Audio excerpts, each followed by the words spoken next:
आज हम उत्तर प्रदेश की एक बहुत ही महत्वाकांक्षी योजना की पड़ताल कर रहे हैं।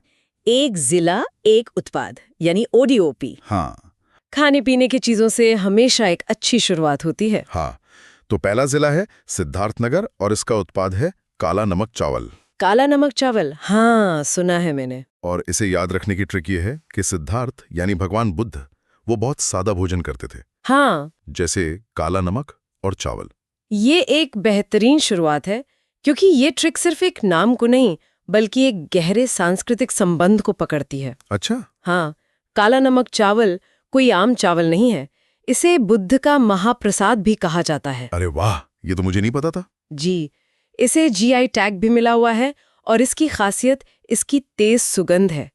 तो ये ट्रिक हमें सिर्फ नाम नहीं बल्कि उसके पीछे की सादगी, इतिहास और महत्व को भी याद दिलाती है। मतलब ये सिर्फ एक ट्रिक नहीं बल्कि एक पूरी कहानी का सिरा है। बिल्कुल। अच्छा, अगला है प्रतापगढ़, जिसका उत्पाद है आंवला। आंवला। ट्रिक है प्रताप यानी महाराणा प्रताप, और जिनमें प्रताप होता है, जो शक्तिशाली होते हैं, वो आंवला खाते हैं क्योंकि उसमें विटामिन सी होता है। हाँ, ये तो काफी सीधा साधा है। हाँ, और ये इसलिए काम करता है क्योंकि ये एक स्थापित तथ्य पर आधारित है। हम सब जानते हैं कि आंवला सेहत के लिए अच्छा होता है। सही है। यहाँ नाम के अर्थ यानी प्रताप मतलब शौर्य, उसको उत्पाद के गुण से जोड़ा गया है। एक तार्किक कनेक्शन। हाँ, जो दिमाग में आसानी से बैठ जाता है। अब दो जिले ऐसे हैं जिनका उत्पाद एक ही है, दाल। दाल। अच्छा।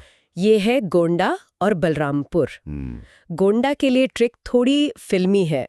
अच्छा, बताइए। गोंडा को गुंडा से जोड़ते हैं और गुंडे क्या धमकी देते हैं, तेरी दाल रोटी नहीं चलने दूंगा। अरे वाह, ये तो बिल्कुल अलग है ना? और बलरामपुर के लिए ट्रिक है कि बलराम में बल है और बल के लिए लोग दाल पीते हैं। तो एक ही उत्पाद पर दोनों को याद रखने के तरीके जमीन आसमान के फर्क वाले हैं। हाँ, और इस सेक्शन का आखिरी कौशाम्बी का केला। कौशाम्बी केला। ट्रिक है कौशाम्बी से शब्द निकला कोसा। उसने मुझे कोसा क्योंकि मैंने उसका केला खा लिया। ईमानदारी से कहूं तो ये मुझे थोड़ा बचकाना और अजीब लगा। क्या इस तरह की बेतुकी बातें भी काम करती हैं? असल में अक्सर यही सबसे ज्यादा काम करती हैं। सच में? हाँ। पेट पूजा तो हो गई। हाँ, तो अब पहनावे पर ध्यान दिया जाए। हाँ बिल्कुल।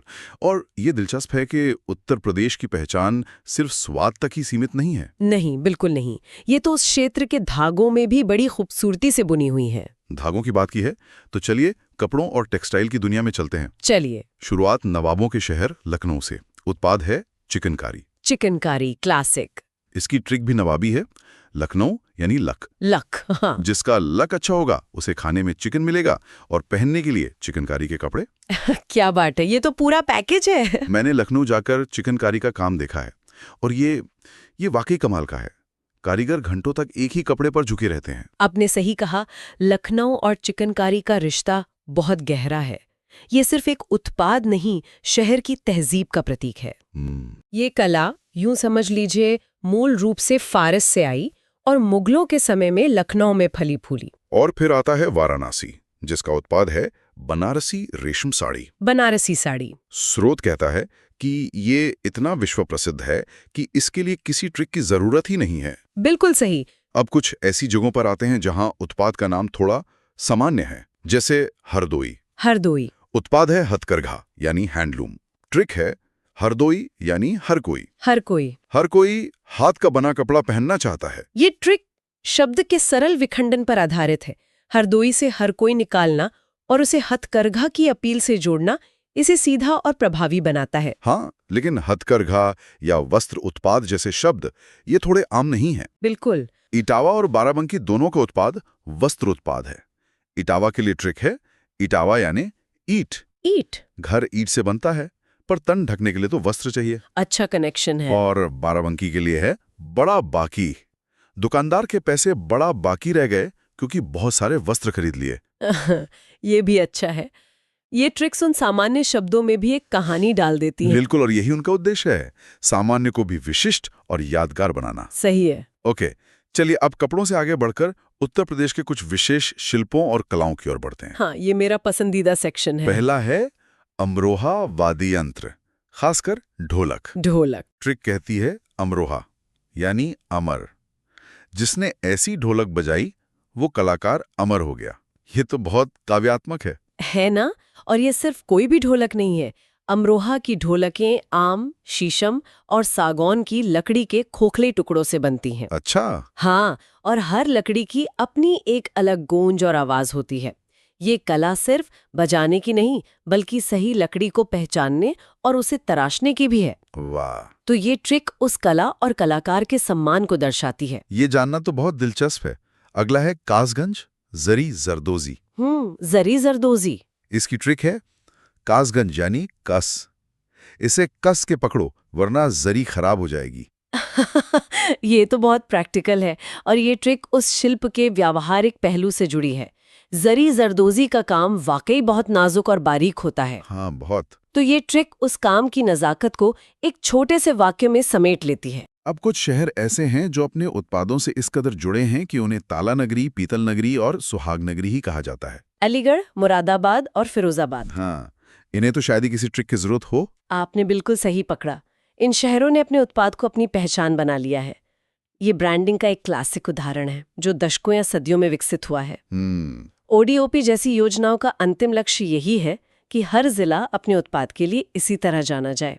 वैसे इस स्रोत ने मुरादाबाद यानी पीतल नगरी के लिए एक मजेदार ट्रिक दी है। अच्छा। मुरादाबाद को मुर्दा से जोड़कर, अगर पीतल के बर्तन में खाना नहीं खाओगे तो जल्दी मुर्दा हो जाओगे। अरे बाप रे, ये फिर से उसी शॉक वैल्यू वाले सिद्धांत पर काम करता है। हाँ, ये थोड़ा अजीब है पर शायद इसी वजह से यादगार है। और ये एक पारंपरिक मान्यता को भी मजेदार ढंग से पेश करता है कि कुछ धातुओं के बर्तनों में खाना स्वास्थ्य के लिए अच्छा होता है। और वो जिसका सबको इंतजार था, कन्नौज का इत्र। इसकी ट्रिक तो क्लासिक है। कन्नौज यानी कान और नोज। इत्र की खुशबू नोज से ही तो लेते हैं। ये शायद सबसे प्रसिद्ध उदाहरणों में से एक है। कन्नौज को भारत की इत्र की राजधानी कहा जाता है। पर क्या आप जानते हैं कि यहाँ इत्र आज भी सदियों पुरानी देग भपका पद्धति से बनाया जाता है। और देग भपका वो क्या है? इसमें तांबे के बड़े बड़े बर्तनों, जिन्हें देग कहते हैं, उनमें फूलों की पंखुड़ियों को पानी के साथ उबाला जाता है। और उसकी भाप को एक खास तरह के रिसीवर, जिसे भपका कहते हैं, उसमें इकट्ठा किया जाता है। ये एक बहुत धीमी और कलात्मक प्रक्रिया है जो इसे आधुनिक परफ्यूम से बिल्कुल अलग बनाती है। वाह, ये जानकारी तो उस इत्र की खुशबू को और भी खास बना देती है। बिल्कुल। चलिए अब उस सेक्शन पर आते हैं जिसमें सबसे भ्रमित करने वाले या कम सुने हुए उत्पाद हैं। अच्छा, ये मजेदार होगा। पहला है महोबा गौरा पत्थर। इसकी ट्रिक है महोबा यानी मोहब्बत, और मोहब्बत में दिल पत्थर का हो जाता है। ये एक अमूर्त भावना को एक ठोस वस्तु से जोड़ने का एक शानदार उदाहरण है। मोहब्बत और पत्थर का ये रूपक बहुत शक्तिशाली है। हाँ। और तुरंत दिमाग में बैठ जाता है। गौरा पत्थर एक तरह का मुलायम पत्थर है जिस पे नक्काशी की जाती है। अच्छा, फिर है हमीरपुर जूते। ट्रिक है हमीरपुर में हम और अमीर दोनों हैं। हम अमीर हैं इसलिए ब्रांडेड जूते पहनते हैं। ये आकांक्षा और पहचान से जुड़ा है। ये एक सरल वाक्य में एक पूरी जीवन शैली की छवि बना देता है जिससे हमीरपुर और जूते का संबंध जुड़ जाता है। अब दो ऐसी ट्रिक्स हैं जो थोड़ी डरावनी या नाटकी हैं। एक है संभल, सींग और अस्थि उत्पाद। ओके। ट्रिक है संभल यानी संभल कर चलो, आगे सांड है, सींग मार देगा। और दूसरी है Ghazipur jute wall hanging. Trick है गाजीपुर यानी गाजी, जिसे जज मान सकते हैं। गाजी ने मुजरिम को जूट की रस्सी से लटकाने का फैसला सुनाया। अब एक खूबसूरत ट्रिक पर आते हैं, पीलीभीत बांसुरी। वाह, यहाँ रंग, वस्तु और पौराणिक कथा का अद्भुत संगम है। चलिए अब इस विश्लेषण के अंतिम हिस्से में चलते हैं। ओके। जो एक आम भ्रम को दूर करता है, चमड़ा उद्योग। मैं हमेशा आगरा और कानपुर को लेकर भ्रमित रहता हूँ। और आपका भ्रमित होना स्वाभाविक है। दोनों ही चमड़े के लिए बहुत प्रसिद्ध हैं। हाँ, ये दोनों ही उत्तर भारत में चमड़ा उद्योग के ऐतिहासिक रूप से बड़े केंद्र रहे हैं। इस तरह के औद्योगिक समूहों का बनना आम बात है, जहाँ कच्चा माल, कारीगर और बाजार सब एक ही जगह केंद्रित हो जाते हैं। तो स्रोत इस भ्रम को दूर करने के लिए दो अलग अलग और बहुत ही मजबूत छवियां देता है। अच्छा। आगरा के चमड़ा उत्पादक के लिए ट्रिक है, आगरा में आग है। आग, चमड़े की फैक्ट्री में आग लग गई। एक बहुत ही ज्वलंत और नाटकीय छवि। और कानपुर के चमड़ा उत्पाद के लिए ट्रिक है, कानपुर में कान है। कान, हाँ। उसने कान पकड़कर चमड़े की बेल्ट से मारा। ये एक बहुत ही व्यक्तिगत और दर्दनाक छवि है जो शायद कुछ लोगों के बचपन की यादें ताज़ा कर दे। हाँ, थोड़ी है। पर दोनों ही ट्रिक्स बहुत शक्तिशाली छवियों का उपयोग करती हैं ताकि दो समान उत्पादों को दो अलग-अलग शहरों से स्पष्ट रूप से जोड़ा जा सके। बिल्कुल। वैसे ओडीओपी योजना के तहत आगरा पत्थर और संगमरमर की नक्काशी के लिए भी जाना जाता है, जबकि कानपुर चमड़े पर केंद्रित है।